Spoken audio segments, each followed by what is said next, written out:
अस्सलाम वालेकुम रहमतुल्लाह। आज की वीडियो कतर का शुरू से लेकर लास्ट तक प्रोसीजर आपको बताऊंगा, क्योंकि लोगों को जो है ना मिसगाइड किया जा रहा है। अगर कतर का वीज़ा कोई अप्लाई करता है तो ऐसे बंदे हैं जिनको 2-2 3-3 मंथ हो गए या कतर का वीज़ा अप्लाई किया, उनको ना वीज़ा अप्लाई का जो फॉर्म है वो उनको मिला, ना कोई एक चीज़ नहीं मिली, यहाँ तक कि उनका अंडर प्रोसेस आउटसाइड प्रोसेस कोई चीज़ नहीं उनको मिली।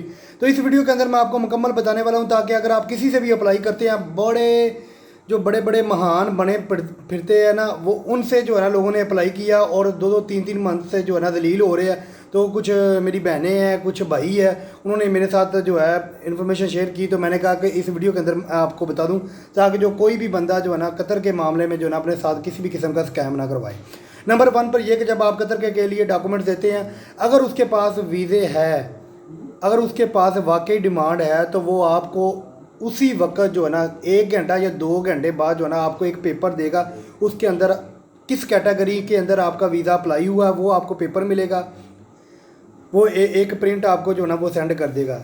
उसमें ये होगा कि आपको ये कन्फर्म हो जाएगा कि आपका कतर का वीज़ा अप्लाई हो गया। उसके बाद जो है ना आता है अंडर प्रोसेस। अंडर प्रोसेस आने के बाद जब वो अंडर प्रोसेस आपको सेंड करता है, उसके बाद आता है आउटसाइड प्रोसेस। जब आउटसाइड प्रोसेस आता है उसके बाद ये पहले तो जो है 1 दिन के अंदर ही आउटसाइड प्रोसेस तक आ जाता था, अब जो है 3 से 4 दिन लग जाते हैं। यानी कि आज अप्लाई किया 3 से 4 दिन तक जो है ना आउटसाइड प्रोसेस तक पहुंच जाए। उसके बाद आपने मेडिकल की पेमेंट पे करनी है। मेडिकल पेमेंट पे करने के बाद वो मेडिकल पेमेंट का जो है ना एक आपको वो भी पेपर मिलेगा, वो स्लिप मिलेगी। वो स्लिप भी अगर आपको वो सेंड करता है, आप उनसे जो है ना स्लिप मंगवा भी सकते हैं। स्लिप लेने के बाद जो है आप ख़ुद भी अपनी क्यूवीसी पकड़ सकते हैं, और आपका वो क्या नाम जिससे आपने अप्लाई किया होगा, जो आपका ओनर होगा, वो भी आपकी क्यूवीसी पकड़ सकता है। उस मेडिकल पेमेंट के बाद आपने क्यूवीसी डेट पकड़नी है। अगर तो पोर्टल के अंदर डेट मौजूद है तो फिर आप उसी वक्त पकड़ सकते हैं। अगर नहीं मौजूद तो फिर इस वक्त मौजूदा हालात में फ्राइडे वाले दिन जो है ना पोर्टल कुछ देर के लिए ओपन होता है, यही आप कह लें कि आधे घंटे के लिए ओपन होता है। तो उस वक्त आप जो है ना वो पोर्टल के अंदर या आपका वो एजेंट एजेंसी वाला वो आपकी डेट पकड़ेगा, या आप खुद पकड़ेंगे। सही है, वो डेट पकड़ेंगे। डेट पकड़ने के बाद जो डेट मिलेगी, उस डेट के बाद आपने कतर क्यूवी सेंटर एक इस्लामाबाद में है, एक कराची में है। इसके अलावा किसी और जगह पर अगर आपको कोई मेडिकल का बोलें, वो आपके साथ फ्रॉड करेगा।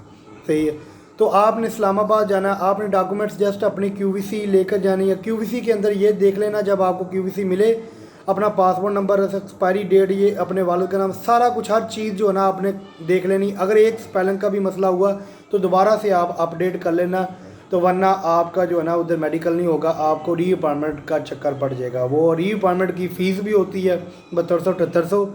तो आपने जाना है क्यूवीसी सेंटर में जाना है, उधर आपने पासपोर्ट जस्ट अपना लेकर जाना ओरिजिनल, और क्यूवीसी का प्रिंट निकाल लेना। हो सके तो पासपोर्ट का भी जो है ना एक रंगीन कापी करवा लेना, या तस्वीरें 4 वैसे ले जाना, इसकी ज़रूरत नहीं पड़ती। तो उधर फ़ीस कोई नहीं आपने पे करनी होती। फ़ीस ऑलरेडी दोहा कतर के अंदर पे होगी होती है आपकी, तब ही आपको क्यूवीसी की डेट मिलती है। उधर मेडिकल करवाना है। मेडिकल करवाने के बाद जो है आपका मेडिकल, अगर आपको 3-4 घंटे बाद जो है ना वो प्रोसेस में हो जाता है, तो फिर आपको जो है ना री अपॉइंटमेंट की डेट नहीं पड़ेगी। अगर आपको आपके मेडिकल के अंदर कोई मसला होगा तो 2 घंटे के बाद ही आपको पता चल जाएगा, तो आपको री अपॉइंटमेंट की डेट मिल जाएगी। ठीक है, तो ये इसके बाद जब आपका मेडिकल ओके हो गया, उसके बाद आपका वीज़ा टू प्रिंट के ऊपर वीज़ा चले जाना है। वीज़ा टू प्रिंट के ऊपर वीज़ा चला गए तो फिर आपने जो है ना पेमेंट अदा करनी है, तो आपका वीज़ा जो है ना प्रिंट होकर निकल आना, उसके साथ जो है ना एग्रीमेंट पेपर आएगा, वो होगा, वो लेकर आपने जाना है। और आपने पासपोर्ट की 2 कापियाँ करवानी है, 2 अपने एग्रीमेंट पेपर की कापियाँ करवानी है, 2 अपने वीज़े की कापियाँ करवानी है, 2 इसके बाद अपनी अम्मी के आईडी कार्ड या अब्बू के आईडी कार्ड की 2 कापियाँ ले जानी है, अपने चेक की जो है 2 कापियाँ करवा लेनी है, और अपना करैक्टर सर्टिफिकेट कतर का उसकी 2 कापियाँ ले जानी है।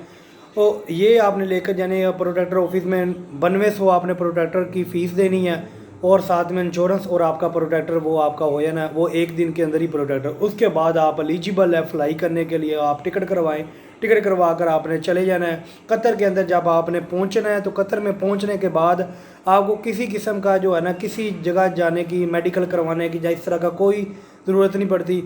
आप जिधर रुके होंगे, अब जो है यानी कि आपने सिम निकालनी है, कतर में सबसे इंटर होते वक्त ही सबसे पहले ये काम करना। सिम वो आपने जो आपका अरबाब होगा उसे देनी है, वो 7 से 8 दिन के अंदर आपकी आईडी बनकर आपके पास आ जानी है। ये मुकम्मल थी इन्फॉर्मेशन कतर की। अगर इसके अलावा भी अगर आपको समझ ना आए फिर आपका अल्लाह ही हाफ़िज़ है।